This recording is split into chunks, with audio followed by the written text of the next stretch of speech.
Students, the SN international senior secondary school की online class में आपका हार्दिक स्वागत है। आज अपन कक्षा 7 विषय हिंदी का फर्स्ट लेसन हम पंछी उन्मुक्त गगन के पाठ को पढ़ेंगे, जो कि क्या है, एक कविता है। और इसके कवि कौन है, लेखक कौन है? शिव मंगल से सुमन। तो अपन शिव मंगल जी के बारे में कुछ जीवन परिचय उनका क्या था, उनका जन्म कहाँ हुआ था, उनकी मृत्यु कब हुई थी, उसके बारे में चर्चा करेंगे। शिव मंगल सिंह सुमन जी का जन्म 5 अगस्त 1915 को उत्तर प्रदेश में हुआ था। और इनका निधन कब हुआ था? इनका निधन 27 नवंबर 2002 को हुआ था। और शिव मंगल सिंह जी का उपनाम था सुमन जी के नाम से इनको जाना जाता था। तो अपन को सुमन जी इस कविता के माध्यम से, हम पंछी उन्मुक्त गगन के माध्यम से अपने को क्या समझाना चाहते हैं कि अगर किसी भी व्यक्ति या पक्षी को भी पिंजरे में बंद कर लिया जाता है या उसको प्रतंत्र कर दिया जाता है, तो वो उसमें आजादी के बिना नहीं रह सकता, स्वतंत्रता में नहीं रह सकता। सभी को खुली आजादी पसंद है। इस पंछी के माध्यम से हमको कवि ये बताना चाहते हैं कि हमें भी आजाद होकर, स्वतंत्र होकर सभी कार्य करने चाहिए। जैसे पक्षी को पिंजरे में बंद कर दिया जाता है तो वो परेशान हो जाता है, उसको भी अपने मेहनत कर खाने की इच्छाएं होती है, वो उसमें पिंजरे में चाहे उसके लिए कुछ भी रख दो, कुछ भी खिला दो, लेकिन उसको पसंद नहीं आता। उसी प्रकार शिव मंगल जी अपने को भी समझाना चाह रहे हैं इस कविता के माध्यम से कि इंसान को भी ऐसा ही बनना चाहिए कि परिश्रमी अपनी मेहनत के द्वारा ही कमाना चाहिए या खाना चाहिए। तो अब हम पंछी उन्मुक्त गगन का लेसन स्टार्ट करेंगे कि इसमें कविता के माध्यम से पंछी के माध्यम से सुमन जी अपने को क्या कहना चाह रहे हैं। हम पंछी उन्मुक्त गगन के, पहले मैं ये कविता पढ़ देती हूँ आप लोगों के सामने। हम पंछी उन्मुक्त गगन के पिंजर बंद ना गा पाएंगे, कनक तीलियों से टकराकर पुलकित पंख टूट जाएंगे। हम बहता जल पीने वाले मर जाएंगे भूखे प्यासे, कहीं भरी है कटुक निबोरी कनक कटोरी की मेरा से। स्वर्ण श्रृंखला के बंधन में अपनी गति उड़ान सब भूले, बस सपनों में देख रहे हैं तरु की फुनगी पर के झूले। ऐसे थे अरमान की उड़ते नीले नभ की सीमा पाने, लाल किरण सी चोच खोल चुभते तारे अनार के दाने। आगे देखो, होती सीमा इन स्थित से इन पंखों की होड़ा होड़ी, या तो स्थित मिलन बन जाता या तनती सांसों की डोरी। नीड न दो चाहे टहनी का आश्रय छिन्न भिन्न कर डालो, लेकिन पंख दिए हैं तो आकुल उड़ान में विघ्न न डालो। तो ये मैंने आपके सामने कविता पढ़ी। अब अपन एक एक पंक्ति को लेते चलेंगे, उसका अर्थ समझते चलेंगे, उसी के साथ शब्दार्थ पढ़ेंगे। अब याद देखो कि अगर तुम्हें कवि, हम पंछी उन्मुक्त गगन के कवि कौन है? शिव मंगल सिंह सुमन। ये तो याद ही होगा। इनका जन्म मैंने आपको बता दिया, इनका उपनाम क्या था? सुमन। अब अपन कविता पढ़ेंगे, हम पंछी उन्मुक्त गगन के। कवि इसके माध्यम से अपने को क्या बताना चाह रहे हैं, जो पढ़ेंगे अपन। सबसे पहले मैं कविता लिखती हूँ।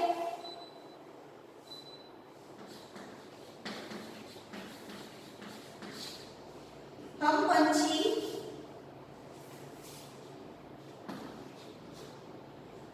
पंछी उन्मुक्त गगन के,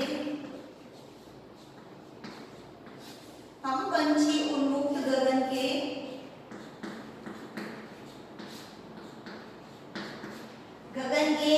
पिंजर बंद ना गा पाएंगे,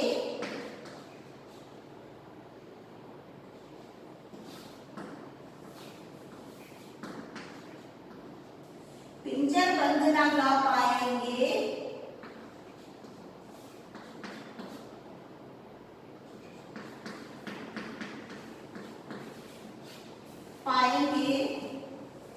कनक तीलियों से टकराकर, कनक तीलियों से टकराकर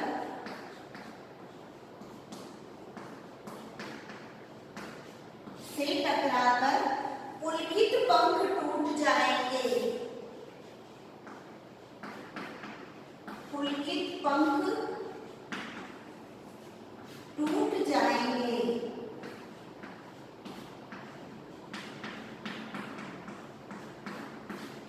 ये पैराग्राफ मैंने आपके सामने रख दिया। अब अपन इसके क्या समझेंगे? सबसे पहले शब्दार्थ। हम पंछी, पंछी यानी क्या होगा? सभी को पता है कि पंछी यानी क्या होता है? पक्षी। एक एक का भावार्थ पढ़ते जाएंगे और शब्दार्थ उतारते जाएंगे। पंछी का है पक्षी,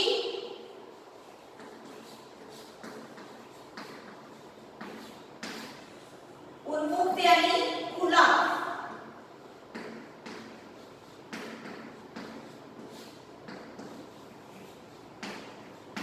उन्मुक्त यानी खुला, पिंजरबंद यानी पिंजरे में बंद रहना,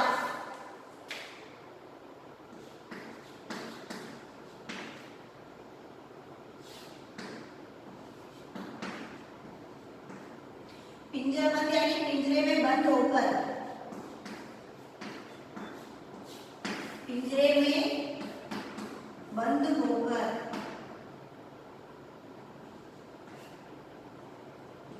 बंद होकर,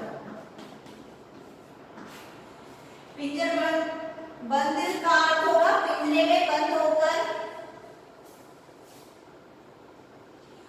कनक, देखो इधर, कनक का अर्थ दो से होता है। एक तो कनक का अर्थ होता है धतूरा और एक अर्थ होता है कनक का सोना। तो इसका अर्थ सोने से लिया गया है, सोना। कनक का अर्थ क्या होगा? सोना।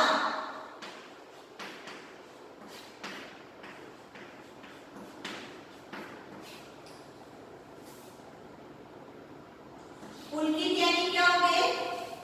पुलकित यानी होगा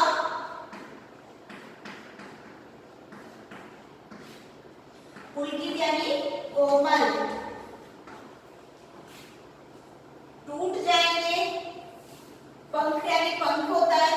अब इधर देखो मेरी तरफ कि ये पैराग्राफ जो मैंने लिख दिया और उसके शब्दार्थ भी आप लोगों को बता दिए। अब अपने को इसका अर्थ समझना है कि कवि सुमन जी अपने को इस कविता के माध्यम से क्या समझाना चाह रहे हैं, उस पर ध्यान देना है। हम पंछी उन्मुक्त गगन के, सॉरी गगन का क्या, गगन का शब्दार्थ नहीं लिखवाया था। गगन यानी क्या होता है? आकाश। क्या होता है गगन यानी? आकाश, आकाश या आसमान।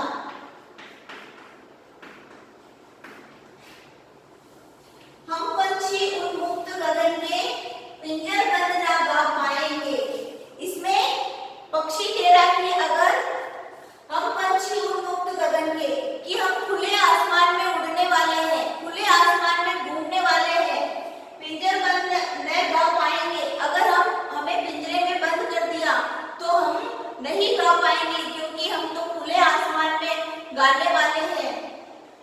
कनक तीलियों से टकराकर, ये सोने का जो पिंजरा बना हुआ है, इनसे हम बार बार टकराकर कि बाहर निकलने की कोशिश करेंगे कि इस पिंजरे से हमें आजाद कर दो। कनक तीलियों से टकराकर, तो सोने के जो पिंजरा है उनकी तीलियों से हम टकरा कर पुलकित पंख टूट जाएंगे। जो हमारे कोमल कोमल पंख है वो टूट जाएंगे। अर्थात पक्षी ये कहना चाह रहे हैं कि हमें आजादी चाहिए। इस पिंजरे में हम खुश नहीं है, चाहे हमारे लिए कुछ भी लाकर रख दो, कुछ भी भोजन इसमें करवा दो, लेकिन हम इसमें रहकर खुश नहीं रह पाएंगे, हमें तो आजादी चाहिए। इसी प्रकार सुमन जी मनुष्य को भी कहते हैं कि अगर उसको प्रतंत्र कर दिया जाता है, उसको बांध दिया जाता है, तो वो भी खुश नहीं रह पाता है। खुले स्वतंत्रता सबको पसंद होती है। इसी प्रकार पंछी बार बार कह रहा है कि हम पंछी उन्मुक्त गगन के, हम खुले आसमान में घूमने वाले हैं, पिंजरबंद ना गा पाएंगे, पिंजरे में बंदकर हम कुछ भी नहीं कह पाएंगे या अपना गीत नहीं सुना पाएंगे। कनक तीलियों से टकराकर, जो सोने की का पिंजरा है उनकी तीलियों से टकरा कर हमारे कोमल पंख टूट जाएंगे। तो ये साइड समझ में आ गया होगा। अब इसको मिटाकर मैं अगला पैराग्राफ करवाऊंगी। हम बहता जल पीने वाले मर जाएंगे भूखे प्यासे, कहीं बनी है कटुक तिबोरी कनक कटोरी की मेरा से। इसमें पक्षी क्या कह रहे हैं कि हम तो बहता जल पीने वाले हैं, मर जाएंगे भूखे प्यासे। अगर हमें पिंजरे में कैद कर दिया जाएगा तो हम भूख और प्यास के कारण ही मर जाएंगे। कहीं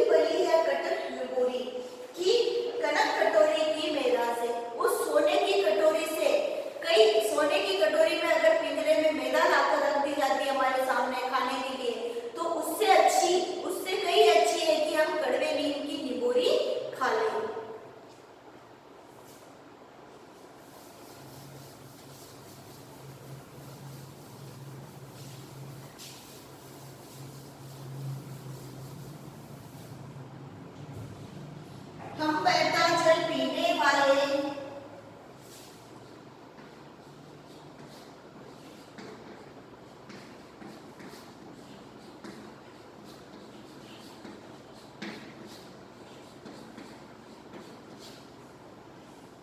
मर जाएंगे भूखे प्यासे,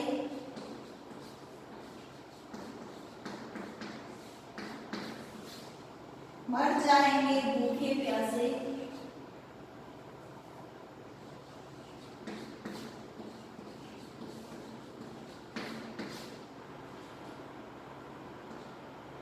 कहीं बली है कटु की बोरी, कहीं बली है कटु की बोरी,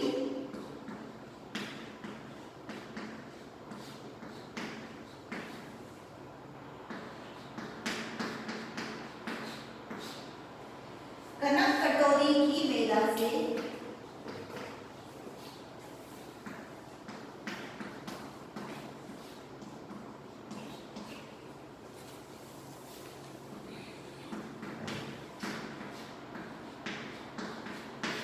अपन इसके सबसे पहले इसके शब्दार्थ लिखेंगे।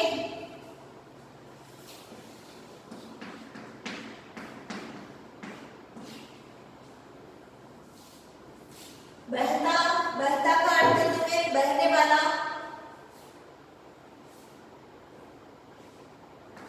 बलि का अर्थ होगा अच्छी,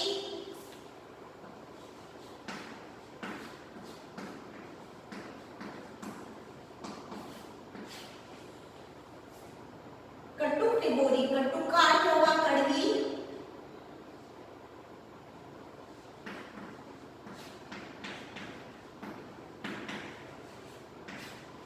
निमोरी का अर्थ होगा नीम का फल,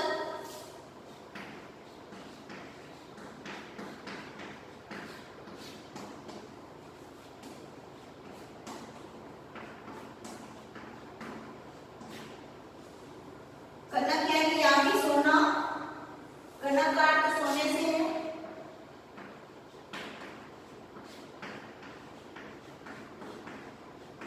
सोना वो सोना नहीं है जो अपन सोते हैं, कनक यानी सोना, कटोरी की मेदा से, कटोरी की मेदा का अर्थ इसमें वो दिया कि सोने की कटोरी में अगर कुछ भी लाकर रख दो, अच्छी चीज लाकर रख दो, फिर भी उससे अच्छा हम कड़वी नीम की निमोरी को ही खाना पसंद करेंगे। ये शब्दार्थ हो गए। हम बहता जल पीने वाले, मर जाएंगे भूखे प्यासे, कहीं बली है कटु निमोरी, कनक कटोरी की मेदा से। इसका शब्दार्थ ये होगा, हम बहता जल पीने वाले। पक्षी क्या कह रहे हैं कि हम तो बहता जल पीने वाले, हम तो कहीं कुएं, तालाब, नदी, कहीं किसी में भी जाकर या कहीं किसी खड्डे में पानी भराओ, टंकी में भराओ, तो हम तो उसमें जाके पी लेंगे। कहीं हम बहता जल पीने वाले, कि हम तो बहता जल पीने वाले, अगर इसमें पिंजरे में हमारे लिए जल भर दिया जाता तो वो हम पीना पसंद नहीं करेंगे, हम तो बहता जल पीने वाले। मर जाएंगे भूखे प्यासे, अगर हमें पिंजरे में बंद करके हमारे जल रख देंगे तो भी हम भूखे और प्यास के कारण मर जाएंगे, क्योंकि हम तो खुली हवा में और आजाद घूमने वाले पक्षी हैं। कहीं बली है कटु की बोरी, कनक कटोरी की मेदा से, अगर हमारे सामने सोने के पिंजरे में कटोरी में मैदा लाकर रख दी जाती है या कोई चीज लाके खाने की चीज लाके रख दी जाती है, उससे कई अच्छी है कि हमारे कड़वे नीम की निमोरी खाना पसंद करेंगे। ये भी आप लोगों को समझ में आ गया होगा। अब ये शब्दार्थ भी उतार लिए होंगे। बली यानी होता है अच्छी, कटु यानी कड़वी, निमोरी यानी नीम का जो फल होता है निमोरी, उसको कहेंगे कनक यानी सोना। अब अपन अगला पैराग्राफ पढ़ेंगे। स्वर्ण श्रृंखला के बंधन में अपनी गति उड़ान सब भूले, बस सपनों में देख रहे हैं तरु की चुंगी पर के झूले।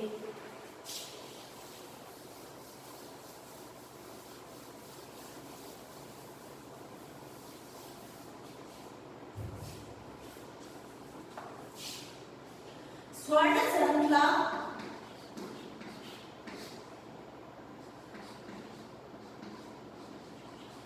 स्वर्ण श्रृंखला के बंधन में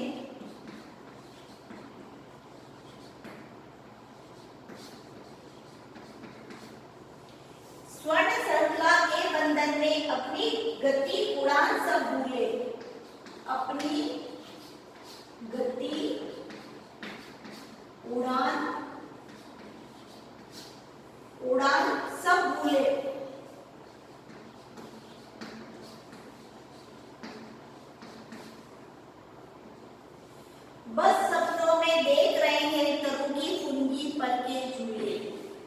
फुनगी यहाँ नया शब्द आया है।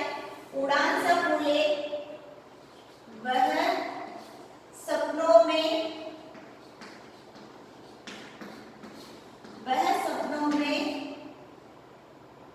देख रहे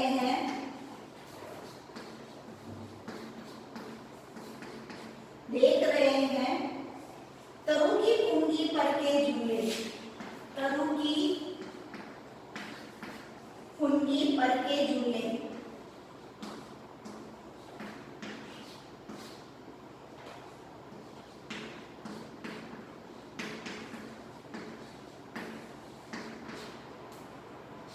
अब मैं आपको इसका अर्थ समझाऊंगी। स्वर्ण श्रृंखला के बंधन में अपनी गति उड़ान सब भूले, वह सपनों में देख रहे हैं, तरु की फुनगी पर के झूले। इसके भी सबसे पहले शब्दार्थ देखिए। स्वर्ण यानी सोना,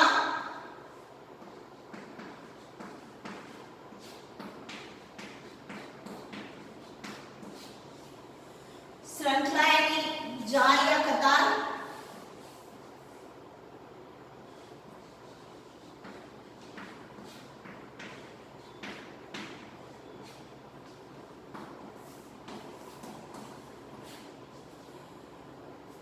अपनी गति उड़ान सब बंधन में,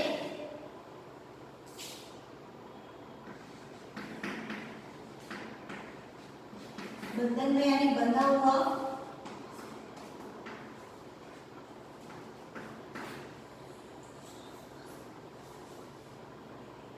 तरु यानी पेड़, तरु का अर्थ होगा पेड़, तरु की फुनगी पर के झूले। फुनगी यानी क्या होगा? डाली।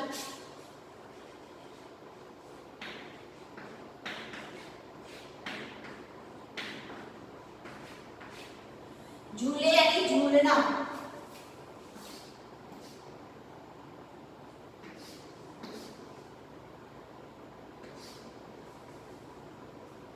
झूले यानी झूलना।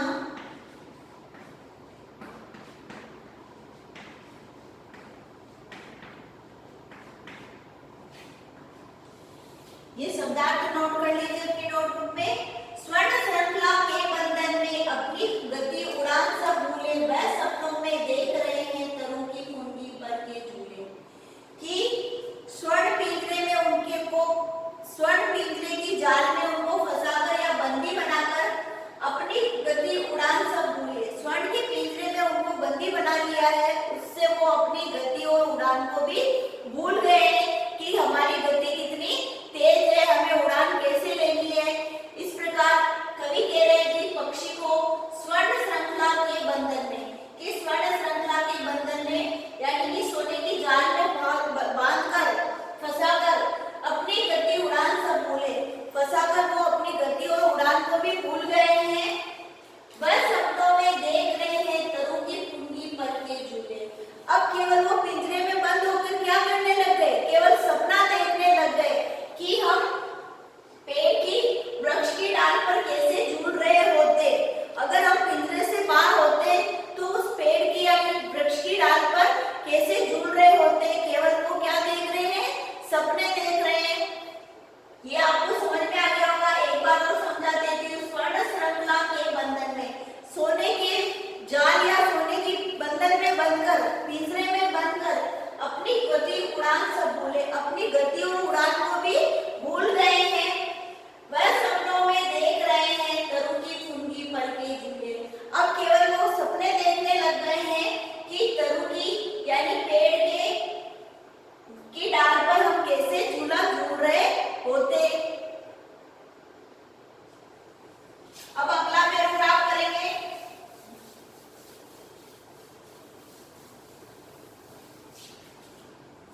सीमा पाने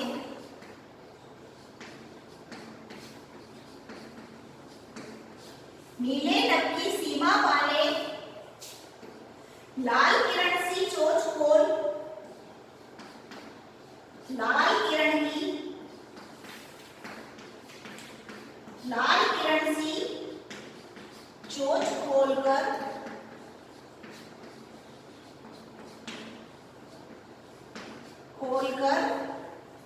चुगते तारक अनार के दाने, चुगते तारक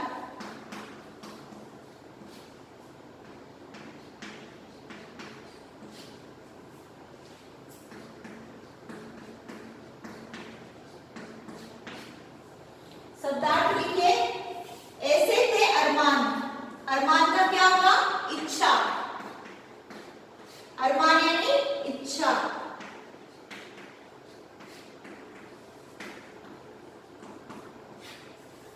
इच्छा, नीले यानी नीला,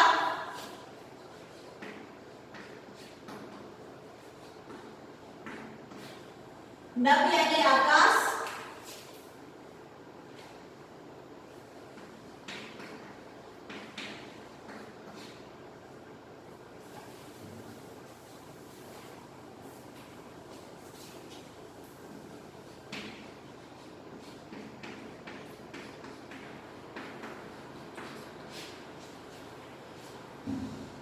तारक यानी अनार के दाने, सॉरी तारक यानी तारे, तारक यानी तारे, अनार के दाने, अनार के दानों की तुलना किससे की गई? अनार के दानों की